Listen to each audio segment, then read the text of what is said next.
प्रभु क्रिस्त में मेरे प्यारे भाई और बहनों, अक्सर जब भी मैं दैनिक मिसा बलिदान के पाठों पर, विशेष रूप से पहला पाठ और सुसमाचार जब पढ़ता हूँ, तो मेरा अधिक ध्यान सुसमाचार पर जाता है कि आज का सुसमाचार क्या कहता है, प्रभु का संदेश क्या है। लेकिन आज जैसे मैं कल के मिसा की तैयारी के लिए आज का यानी कि कल का पहला पाठ और भजन अनुवाक्य पढ़ रहा था, तो आज मेरा ध्यान कल के यानी कि 25 तारीख के मिसा के पाठ, पहले पाठ के बाद जो भजन है उस पे गया। 139 भजन संख्या। मैं अपना ध्यान वहाँ से हटाने की कोशिश किया था कि मैं सुसमाचार पे अधिक ध्यान दूँ, लेकिन मैं ऐसा कर नहीं पाया, क्योंकि आज का भजन संहिता में यह लिखा है कि ईश्वर सब जगह है और ईश्वर सब कुछ जानता है। कहने का तात्पर्य यह है कि मैं चाहे अच्छा करूं या गलत करूं, बुरा करूं, मैं ईश्वर के सामने से छिप नहीं सकता, अपने आप को दूर नहीं रख सकता। ईश्वर सब कुछ देखता है, क्योंकि ईश्वर हर जगह व्याप्त है। जब ये सोच मेरे दिमाग में आया कि ईश्वर सब जगह है, तो मैं थोड़ी देर के लिए सोचने लगा, यदि ईश्वर सचमुच में हर जगह है,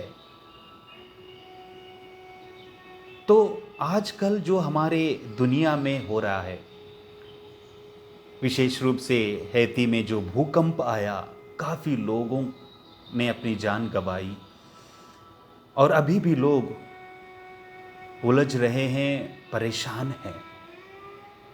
और साथ ही साथ हम ये भी देखते हैं कि तालिबानियों ने अफगानिस्तानियों के साथ क्या किया है और क्या कर रहे हैं।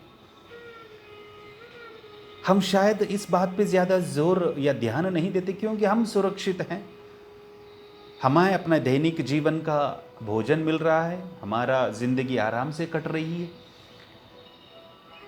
लेकिन एक पल के लिए प्यारे भाई और बहनों, एक मानवता के नाते, मनुष्य होने के नाते, एक बार हम सोचें कि उस अफ़गानिस्तान में रहने वाले हमारे भाई बहनों पर क्या बीत रही होगी।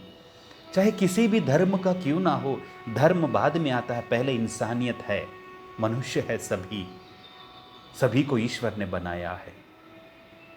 लेकिन जिस प्रकार से जो तालिबानी लोग उन पर आक्रमण कर रहे, विशेष रूप से महिलाओं पर, बच्चों पर जो आक्रमण सताया जाता है, बहुत ही दर्दनाक स्थिति है। और ना सिर्फ अफगानिस्तान में, दुनिया के हर कोने में हम देखते हैं कि कहीं ना कहीं आतंकवाद फैला हुआ है। हम और कहीं क्यों जाएं, अपने ही देश में नज़र डालें, आज की स्थिति क्या है। भले ही हम में से अधिकतर लोग बोलते नहीं हैं, डर रहे हैं बोलने से, लेकिन हकीकत हम सब जानते हैं, धर्म के नाम पर, जाति के नाम पर और राजनीति के नाम पर कितना सारा अत्याचार हो रहा है। कोई लोग बोल रहे हैं कि ये जो हिंदू लोग कर रहे हैं वो सही है, कोई बोल रहे हैं मुस्लिम जो कर रहे हैं वो सही है। लेकिन अंत में नुकसान किसका प्यारे भाई और बहनों? नुकसान परिवार का है, नुकसान इंसानियत का है। बहुत ही दर्दनाक बात यह है कि हम सोचते हैं कि हम ईश्वर को बचा रहे हैं। हर एक धर्म के लोग सोच रहे हैं हमें अपने ईश्वर को बचाना है। कितनी छोटी सोच है हमारे। हम कौन होते हैं ईश्वर को बचाने वाले? उत्पत्ति ग्रंथ में हम पढ़ते हैं कि ईश्वर ने सब कुछ बनाया है, ईश्वर सब में निहित है, लेकिन सब ईश्वर नहीं है। हम यहीं पे गलत करते हैं, हमारी सोच गलत यहीं पे हो जाती है। ईश्वर सब में निहित है, he is present in everything that he has created, but everything is not God. ईश्वर सब में उपस्थित है, लेकिन सब कुछ ईश्वर नहीं है प्यारे भाई और बहनों। मैं भी ईश्वर नहीं, लेकिन ईश्वर मुझ में है, ये देखना चाहिए। जब लोग नमस्ते कहते हैं, एक दूसरे को प्रणाम करते हैं, नमस्ते कहते हैं, नमस्ते का बहुत सुंदर अर्थ यही है, मैं उस इंसान को नमस्ते नहीं कर रहा हूं, बल्कि उस इंसान के अंदर उपस्थित उस ईश्वर को नमस्ते कर रहा हूं, प्रणाम करता हूं।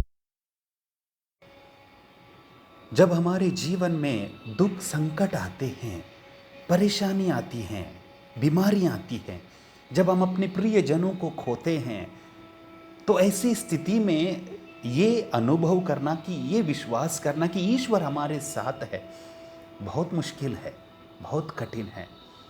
लेकिन प्यारे भाई और बहनों, जो इन परेशानियों से होकर गुजर जाता है, विश्वास के साथ इनका सामना करता है, वही अपने जीवन में आगे बढ़ता है, मजबूत हो जाता है। दुनिया में किसी एक ऐसे व्यक्ति को लीजिए जो अब प्रसिद्ध है, जो कामयाबी की सीढ़ियों को हासिल कर चुका है, उससे जाके पूछ लीजिए उसके जीवन में कितने बार वो गिरा है, कितनी बार लोगों ने उसे गिराया है, कोशिश की है, लेकिन फिर भी जो दिन प्रतिदिन हर एक कदम आगे बढ़ाता है, परेशानियों को स्वीकारता है, समस्या का सामना करता है, वही जिंदगी में आगे बढ़ता है।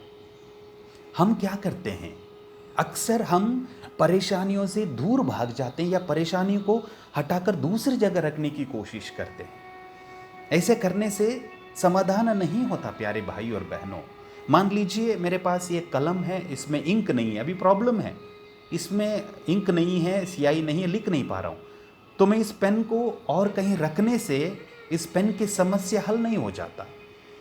भले ही मैं दूसरा पेन लाऊं, नया पेन खरीद लूं, उसका इस्तेमाल करूं, लेकिन इस पेन की समस्या अभी भी यही है कि इसमें इंक नहीं है। जब तक कि मैं इसमें नया दूसरा रिफिल ना डाल दूं, तब तक जहां कहीं भी आप इसको रखते हैं इसकी समस्या बनी रहती है। हम भी यही करते हैं, हम अपनी समस्या को एक जगह से दूसरी जगह रखने की कोशिश करते हैं, ना कि उस समस्या का समाधान ढूंढते हैं, उस समस्या का सामना नहीं करते हैं। परेशानी आती है, लेकिन साथ ही साथ उस समस्या का समाधान ढूंढने का और उस समस्या को सामना करने की शक्ति प्रभु हमें देता है। ये हमें विश्वास होना चाहिए। प्रभु हमारे साथ है, प्रभु हमारे संग चलता है। इसलिए प्रभु यीशु जब क्रूस पर मर रहे थे तो कहा, हे पिता, मैं अपनी आत्मा को तेरे हाथों समर्पित कर देता हूँ। I surrender. हमें भी आज अपने आप को प्रभु के हवाले करना है। आइए प्यारे भाई और बहनों, आज इस भजन संहिता को 139 को आप कृपया पढ़ लीजिएगा, उस पर मनन चिंतन करिए, क्योंकि उसी में ईश्वर का संदेश हम में से हर एक के लिए, हमारी हर एक समस्या के लिए, परेशानियों के लिए एक जवाब आपको ज़रूर मिलेगा। पिता ईश्वर हम सब की मदद करे और हम में से हर एक को, हमारे परिवार को सुरक्षित रखें। आमीन।